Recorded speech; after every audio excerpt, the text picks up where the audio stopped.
Hi, my name's Leanne Shawler. I am a writer, and today we're into another episode of The End Diaries, documenting the progress of writing the fourth book of a trilogy of a romance, a fantasy series called The Mordrecai Chronicles. And we're on to the last book. I have finished the first draft, for real. You'll see later.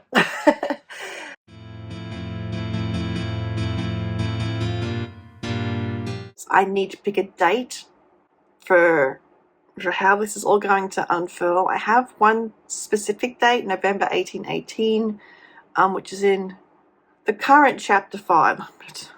Bifocals, they're so great. The current chapter 5, which is not going to be the permanent chapter 5 because I haven't split things down to chapters yet. I won't do that until the second round of edits. So I have reached for Elizabeth Longford's trusty book. She has a timeline in here. Oh, this is signed. Oh, not by them. Just someone who used to own it before. Where is it? Okay, so there's like a calendar of events, and we're going to hang the date off one of those. I have written down my timeline. I think I may even have plugged it into Scrivener. If I haven't, that's what I'm going to do next. And this is going to help me arrange everything.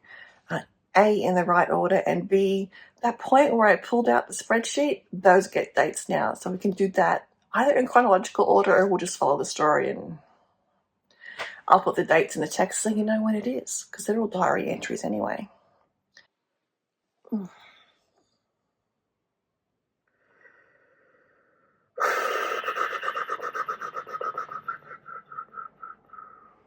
I can delete it, maybe? So what is happening, and apologies for the lights, it's just where I'm sitting today.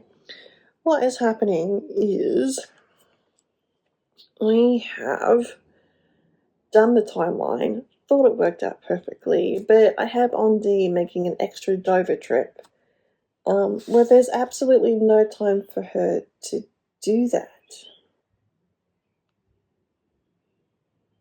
But I think if I push back the Lunid Lear thing by another week or two, I could make it work, theoretically. But my brain is now hurting.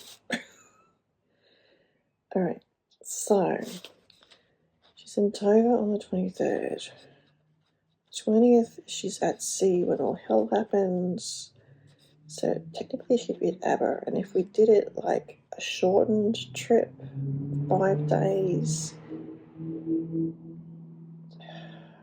let's say the 16th in Aber, and then this would be the Dover date, be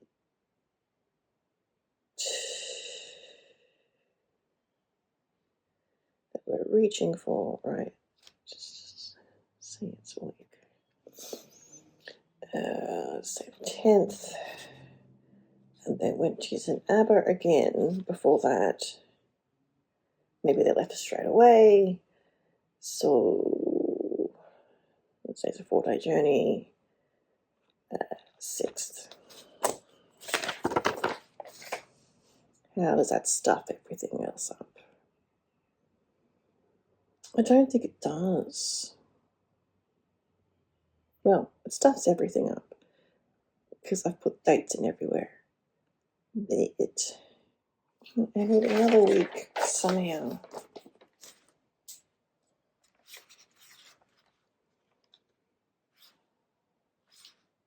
Minimum, what do we need?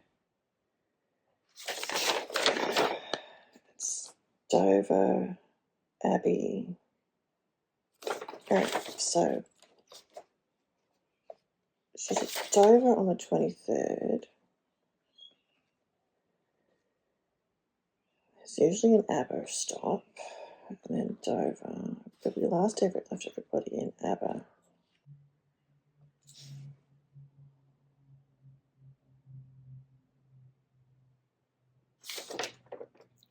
Even if they had a short turnaround, like they ship them straight back out again. Oh, maybe I can make that work. Then she's at sea when she happens. No.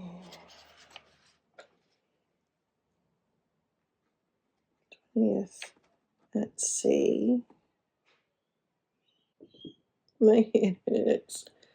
20th at sea. So we're going to have to roll this back a bit. Except this is when this coincides with that.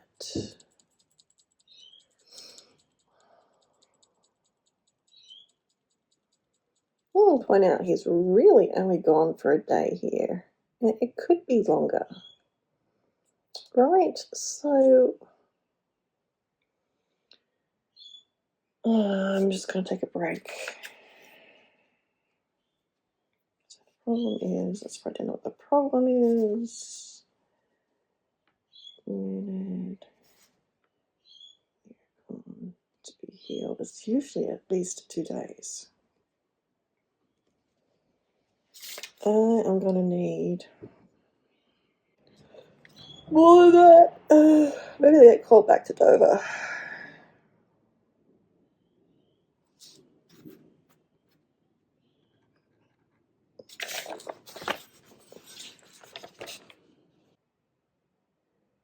Where is the first?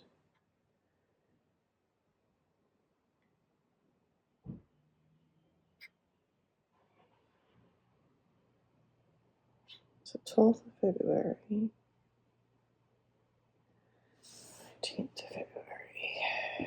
21st of February.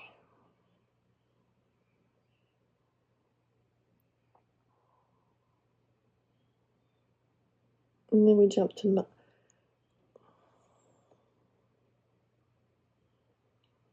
I wonder if I can print this out. Print this.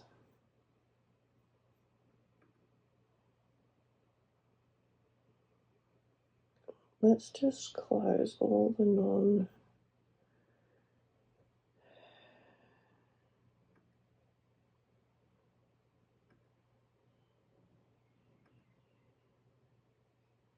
Don't need that.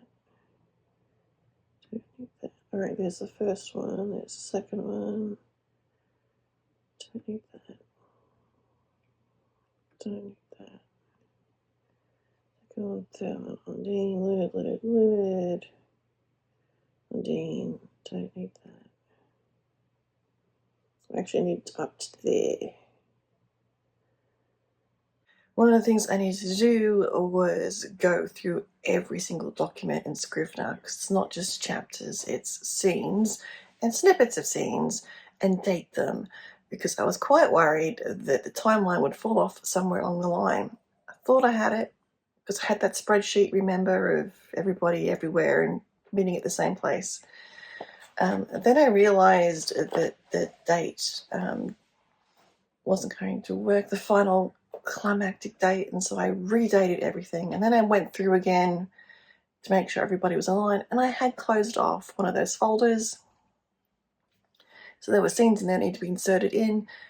That meant going back and doing 60% of what I had done so far and redating to go back earlier, because we needed an extra week for Ondine. Actually, an extra 2 weeks for Ondine. I ended up adding, I think it was 8 days, because I fudged other places. And then I had Ida Theo receiving the bad news at the time when it was being sent out. And this is not an era of instant communication. It's by horse or person. So that took some doing and some cursing and some swearing. Okay, I've walked away. I have my timelines. I have both things up. Now this does have a split screen, but I can't see everything at once, and I actually really wanted to write on it, but so I think what I might do is see if I can print out the photo, because I can't print it. I can outline, but I don't get this level of detail that I need. So let's see if I can print them out full-sized and handwrite although it's on black. I'm making this very difficult for myself. So yeah, so there's a space in here where I can bump up some of the time to get it to work, I think, theoretically. This is future editing me. It is a couple of weeks since I filmed what you've just seen, and I had another date issue with my multiple timelines, stories, etc. So I looked it up again. This time I apparently Googled the correct search terms because I figured out a way to print out the outline view just as it is, and I'm going to share that with you right now. So here we are in my Scrivener, probably lots of spoilers there. So I go to File, Export, then outline of contents as CSV, and that exports the file. Make sure you have that thing circled there. It was by default on mine, but you don't want a whole lot of extra fields you don't actually need, and there are lots of metadata fields. And so we would click Export, then I was able to take that into my numbers because I'm on a Mac. It works for Excel as well. And I was able to just have the columns that I need, and added an extra column to put the new dates in. And this way I can transfer it from the printout now that I have with the new dates on it into Scrivener and not have to flip back and forth. I don't have a second screen, so something needs to be printed. And now back to past me, and I still have secondary sources to write, so I'm going to attempt to do some of that this afternoon. That may be what happens in the next 3 weeks. Maybe. We'll see.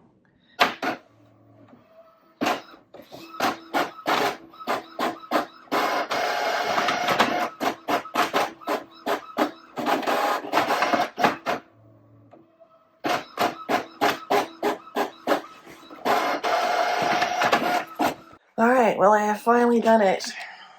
First draft is printed. I'm going to leave this for about 3 weeks, actually. Come back to it. Subscribe if you want to see the rest of this process for writing the 4th book in a trilogy of a fantasy romance with Arthurian treasures to save the world from ecological collapse with shape-shifting sea dragons set during the Regency period. The book 3 is currently rolling out chapter by chapter over on projectstarfish.substack.com. It is free to subscribe and free to read. I'll see you in the next video. See you soon. Bye.